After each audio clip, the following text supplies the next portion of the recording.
Hi, I'm Carolyn Smith, and I'm here to help you navigate the college application process so that you can achieve your goals at the college of your dreams. Exciting days are ahead as you prepare for your senior year of high school. In this video, I'm going to share what you should be doing during the summer before your senior year, and how you can tackle the college application process and still have fun this summer. If you hang out with me till the end, I will be sharing with you my specific suggestions to attack college application stress. If you start now planning the college application process and working on the Common App, you will save yourself all the stress and overwhelm that other students will face as the application deadline looms closer and closer. The first thing you need to do is make a list of schools that interest you.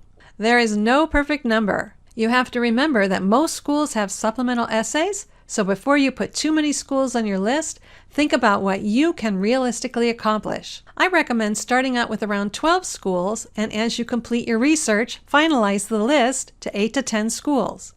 Make sure you have a good balance of reach schools, meaning schools where the test scores are slightly above yours, match schools where the test scores and GPA are solidly within what you would be submitting, and then safety schools or fallback schools where your test and GPA scores are above what they would require. Now here's the most important part about this formula.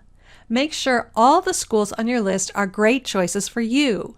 If you take this advice, your stress level will be lower because you have made the decision to be happy no matter the outcome. Some of the things you should consider when making your school list would be cost, distance from home, classes or majors available, and whether or not they will accept your AP scores for credit.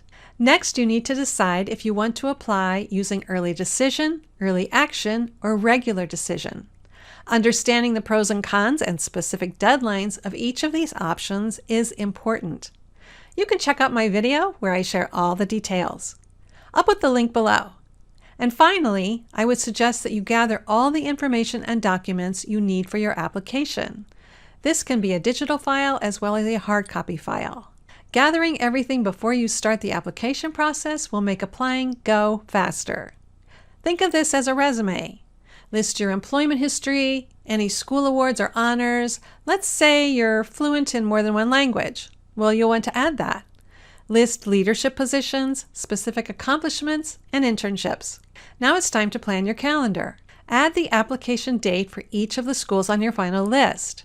Then what I suggest to do is add your 1 week early deadline. This will give you a cushion in the event that life throws you a curveball, like maybe you come down with the flu or there's a technical glitch.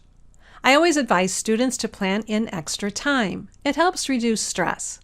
Anytime you make major decisions at the last minute, you raise the level of stress exponentially to a point that allows for life-changing mistakes and regret.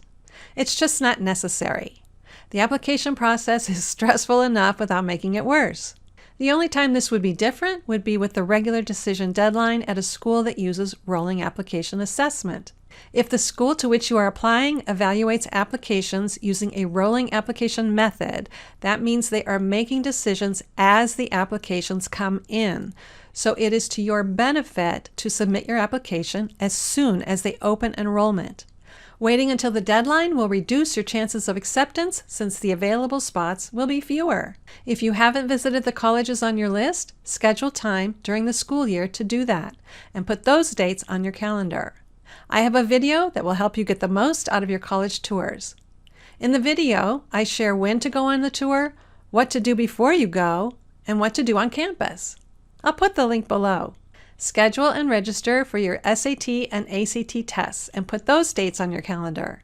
Take a look at the college application deadlines that you have on your calendar and reverse engineer your test dates. Give yourself plenty of time to possibly take the test twice. And be sure to include ample study time in between. I realize that many schools are test optional, but if you test well, it will help your application overall. Take a look at each school's website to see where you may fall based on the median test score. If you're finding this information helpful, type in a yes in the comments below. Add your letter of recommendation due dates to your calendar. Then make a note 2 weeks prior to send a friendly reminder to your chosen teachers. Give your teachers your resume that I spoke of earlier, listing your accomplishments and honors. This will help them write a more detailed letter. I have a video where I show you how you can actually improve your letter of recommendation with just a few steps. I'll post that link below as well. Also, you want to add the deadline for your transcripts to be sent.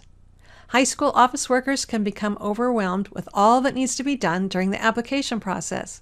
It never hurts to double check that your transcripts have actually been sent.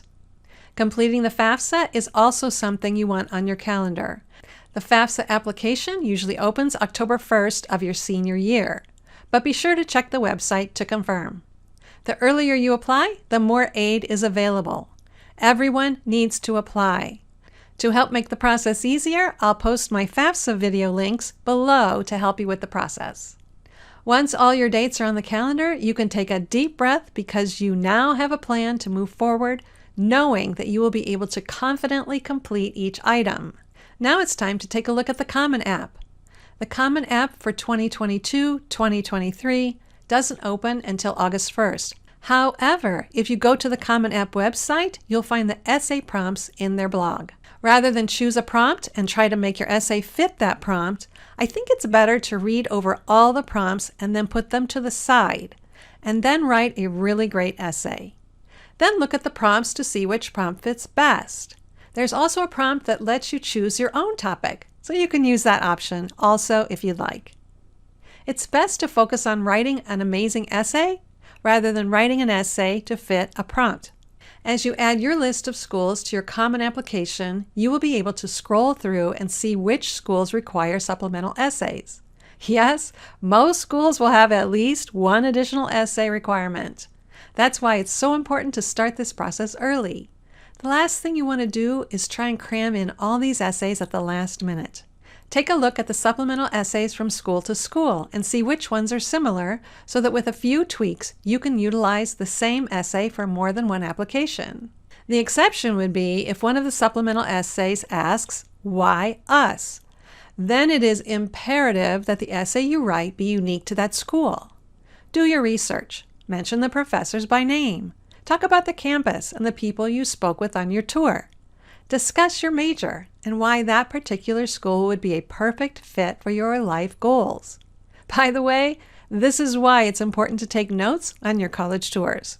And as I promised, I said at the beginning of this video that I would share my stress buster tools because let's face it, applying to college can be overwhelming, even if you plan well. So here goes.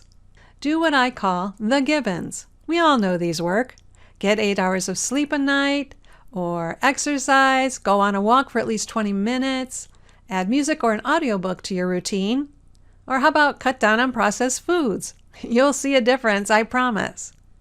And then you could also journal, focus on gratitude, keep your entries small if that helps, and make plenty of time to laugh. It's proven to change your brain chemistry. Now here are some specific suggestions to attack college application stress. Number 1. Be open to more than one college. And actually, you should be open to every school on your list. You chose them for a reason, right? Number 2, don't talk about the application process all the time. You may need to gently ask your parents to do the same. Number 3, schedule fun activities. Watch a movie, work on a hobby, play a video game, or listen to music. And number 4, when it's all over, celebrate the fact that you completed the application process. I'm sure you would agree, submitting all those applications was a boatload of work. Think of it as a marathon, and you crossed the finish line. That deserves some clapping in my book. Be sure to allow for some downtime during the year to reflect on your future, enjoy your friends, and vacation with your family. You might even want to read for fun. Once you head off to college, life changes, so enjoy this chapter. So let's recap. Choose your schools and decide if you want to apply early decision, early action, or regular decision. Gather your documents and plan your calendar. Visit colleges. Register for the SAT or ACT. Be sure and file the FAFSA in October and write a great essay. Here are 2 more great videos, 12 great questions to ask on your college tour, and 5 common college application myths. Thanks for stopping by. If you found this helpful, please hit the like and subscribe buttons. In doing so, you're helping me reach more students and parents. And I'll see you next time.